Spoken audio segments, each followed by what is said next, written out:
هنا كرة عرضية للنادي الأهلي، طلعها حسام عبد المجيد واستلمها ناصر ماهر من على دايرة ال18.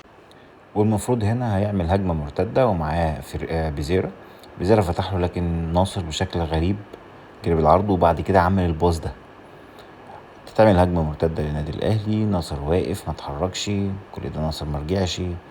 دلوقتي ناصر ظهر في الصورة، كورة تاني الزمالك قطعها، بعد كده الأهلي قطعها، وبعد كده الأهلي خد الكورة، بعد كده ارتد تاني لناصر. ناصر برضو هيعمل هجمة مرتدة يديها للنادي الأهلي وبيضغط أي كلام بيحلق.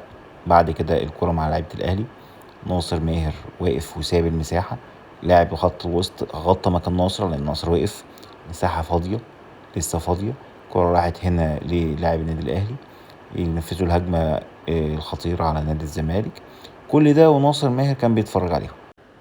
بعد كده ناصر ماهر يفتكر مكانه ويرجع يغطيه ويحلق، ما بيضغطش بأي قوة على لاعب الأهلي. تروح الكرة لحسين الشحات زي ما شفنا كده، عمل الانفراد لمحمد شريف وفي الآخر جون.